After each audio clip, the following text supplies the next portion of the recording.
Assalamu alaikum everyone. Welcome back to Science with Sadia. Today we are going to study model textbook of physics, first year, National Book Foundation, chapter number 1 and the topic is dimensions of physical quantities. ये पूरा chapter हमने physical quantities और measurements के बारे में पढ़ा है। तो जो थर्ड टॉपिक है वो है डायमेंशंस के बारे में। What are dimensions basically? Dimensions denote the qualitative nature of physical nature quantities. जितनी भी क्वांटिटीज होती हैं फिजिकल क्वांटिटीज, डायमेंशन उनकी क्वालिटेटिव नेचर को बताता है कि वो किस क्वालिटी की हैं। ठीक है, जैसे कि हमने पढ़ी थी length, width, height, distance and displacement. ये सब किस टाइप की हैं? They are a of one type, they are all measured in metre because they have same nature. तो इनकी नेचर सेम है तो इनकी डायमेंशन भी सेम होगी। तो सबसे पहले हम डायमेंशन हमें हमेशा हम जो एक्सप्रेस करते हैं that are of base quantities. ठीक है, अब बेस क्वांटिटीज जितनी भी हैं ये सारी हमारे पास बेस क्वांटिटीज हैं और जो डिराइव क्वांटिटीज होंगी उनकी डायमेंशंस भी इन्हीं पे बेस कर रही होंगी। सो मैथ्स की जो है वो हम एम से रिप्रेजेंट करते हैं और डायमेंशंस जो होती हैं there always written in a capital format with the square brackets. ठीक है, अब मास के लिए हम यूज करते हैं M in the square brackets, length के लिए एल, टाइम के लिए टी, करंट के लिए हम जो यूज करते हैं दैट इज आई। अब टेम्परेचर के लिए भी हम सोच सकते हैं यहाँ पे टी क्यों नहीं आया, तो टाइम के लिए ऑलरेडी टी हो चुके हैं, सो दे बोथ सिंक या सेम हो जाती हैं, इसलिए हमने टेम्परेचर के लिए क्या होता है इसका थीटा होता है। इंटेंसिटी ऑफ लाइट के लिए होता है जे विच इज जाउल, और जो है अमाउंट ऑफ सब्सटेंस उसके लिए हम यूज करते हैं कैपिटल एन। और हमेशा याद रखिएगा डायमेंशंस को हम हमेशा स्क्वायर ब्रैकेट्स में लिखते हैं। अब उसके बाद हम पढ़ लेते हैं कि डायमेंशंस किस टाइप की होती हैं। डायमेंशंस जो ये तो बेस क्वांटिटीज़ की डायमेंशंस हो गई। जो डिराइव क्वांटिटीज़ की डायमेंशंस होती हैं are obtained by the multiplication और डिवीजन ऑफ दीज डायमेंशंस। जो बेस क्वांटिटीज़ की डायमेंशंस होती हैं उनको मल्टीप्लाई या डिवाइड करके हमारे पास डिराइव क्वांटिटीज़ की डायमेंशंस आ जाती हैं। जैसे कि आप एग्जाम्पल गिवन है एरिया। एरिया का जब भी हम कोई क्वांटिटी डिराइव कर रहे होते हैं हमेशा उसका ज्योमेट्रिक फार्मूला कंसिडर करते हैं। तो एरिया का फार्मूला क्या होगा? Length square. तो इसके लिए हमारी इसकी डायमेंशन क्या बन जाती है? Length square. सेम वॉल्यूम के लिए हमारे पास बन जाती है एल क्यूब, क्योंकि मीटर क्यूब होता है वो चीज़। ठीक है, velocity is displacement, displacement is length over time, तो टाइम का हमने इनवर्स लिख दिया है। सिमिलरली एक्सेलरेशन इज लेंथ पर लेंथ वेलोसिटी ओवर टाइम, तो वेलोसिटी का एल टी माइनस वन है तो इसमें एल टी माइनस टू हो जाएगा। अब हम इसके बारे में पढ़ेंगे डिफरेंट डायमेंशन एनालिसिस। सबसे पहले आ जाता है dimensional variable.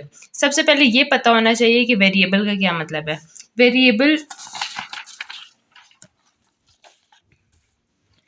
Variable are the physical quantities और एंटिटीज जिसकी वैल्यू और मैग्नीट्यूड चेंज होता है, विद टाइम वो चेंज हो जाता है। ठीक है, उससे हम कहते हैं वेरिएबल। तो यहाँ पे लिखा हुआ है डायमेंशनल वेरिएबल। डायमेंशनल वेरिएबल का क्या मतलब है? वो फिजिकल क्वांटिटीज जिसकी डायमेंशन होती है, ठीक है, और वो वेरिएबल होता है। वेरिएबल का क्या मतलब है? उनका मैग्नीट्यूड चेंज होता रहता है विद टाइम।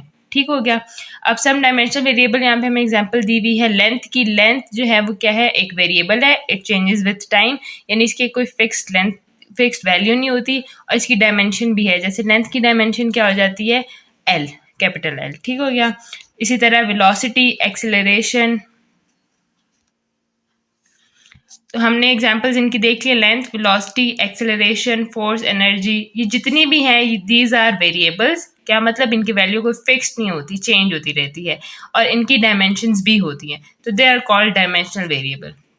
उसके बाद आ जाते हैं डायमेंशनल कांस्टेंट। वो कांस्टेंट होते हैं, यानी उनकी वैल्यू जो होती है वो क्या होती है? कांस्टेंट रहती है, एक ही रहती है, चेंज नहीं होती, लेकिन उनकी डायमेंशन भी होती है, तो उन्हें हम कहते हैं डायमेंशनल कांस्टेंट। एक दफ़ा रीड कर लेते हैं। Those physical quantities that have dimension and constant in magnitude, जिनकी डायमेंशन भी होती है और constant that do not change in magnitude. ठीक है, उन्हें हम कहते हैं डायमेंशनल कांस्टेंट। इनके एग्जांपल्स हैं हमारे पास। सबसे पहले जो डायमेंशनल कांस्टेंट है उनकी हमने एग्जांपल पढ़ी है प्लैंक्स कांस्टेंट। प्लैंक्स कांस्टेंट जो है वो कांस्टेंट है, ठीक है, जिसकी वैल्यू होती है, जिसको हम रिप्रेजेंट करते होते हैं एच से। ठीक है, और इसकी जो वैल्यू होती है that is 6.62 into 10⁻⁻34 joules second. देखें, जाउल सेकेंड, इसका क्या मतलब है? इसकी डायमेंशन है और ये कांस्टेंट है, इसकी वैल्यू हमेशा कांस्टेंट रहती है। ठीक है, कहीं पे भी प्लैंक्स कांस्टेंट यूज होता है तो उसकी वैल्यू ये रहती है। सेकंड इज ग्रेविटेशनल कांस्टेंट, ये हम बहुत पहले से पढ़ आ रहे हैं, जिसको हम कैपिटल जी या स्मॉल जी से भी रिप्रेजेंट करते हैं, जिसकी वैल्यू है 9.8 इन मीटर्स पर सेकेंड। ठीक है, मीटर पर सेकेंड, तो इसके अगर हम डायमेंशन लिखना चाहें, मीटर की क्या होती है एल और सेकेंड की क्या होती है टी, तो दिस बिकम्स LT-1 और हमेशा इसको लिखते हैं ब्रैकेट्स में। ठीक है, उसके बाद आ जाता है speed of light in vacuum. Speed क्या होती है, स्पीड इज अ वेलोसिटी जिसकी और इसके स्पीड ऑफ लाइट की जो वैल्यू है दैट इज 3 × 10⁸ मीटर पर सेकेंड। वही बात आ जाती है मीटर पर सेकेंड की, यही डायमेंशन आ जाती है। कॉन्स्टेंट्स का क्या मतलब है कि इनकी वैल्यू चेंज नहीं होती, कहीं पे भी हम जी यूज़ कर रहे हैं, प्लैंक्स कॉन्स्टेंट यूज़ कर रहे हैं, स्पीड ऑफ लाइट यूज़ कर रहे हैं, उनकी वैल्यूज़ यही रहेंगी। ठीक है, उसके बाद आ जाते हैं डायमेंशन लेस वेरिएबल। वही चीज़ आ जाती है कि डायमेंशन लेस वेरिएबल कौन से वेरिएबल्स होते हैं जिनकी वैल्यू तो चेंज होती रहती है विद टाइम, बट उनकी डायमेंशन नहीं होती। जैसे कि यहाँ पे उन्होंने एग्जांपल में दिया हुआ है एंगल, कोई भी एंगल होता है, ठीक है, उसकी वैल्यू तो चेंज होती रहती है, एक फिजिकल क्वांटिटी है, बट उसकी जो है डायमेंशन नहीं होती। उसके बाद आ जाता है स्ट्रेन। स्ट्रेन हमने पढ़ा था, स्ट्रेन क्या होता है, strain is change in length per unit length. ठीक है, ये स्ट्रेन होता है हमारे पास। अब लेंथ की क्या है डायमेंशन एल, और इसकी भी क्या है एल, तो ये दोनों कैंसिल हो जाती हैं, इसलिए इसकी नो डायमेंशन आ जाती है। ठीक है, तो इसलिए it's a dimensionless variable. उसके अलावा आ जाता है हमारे पास coefficient of friction. Coefficient of friction की जो हमारे पास फॉर्मूला होता है that is force over normal force. ठीक है, अब फोर्स की यूनिट भी न्यूटन होती है, इसकी भी न्यूटन होती है, ये कैंसिल हो जाती हैं, सो नो डायमेंशन।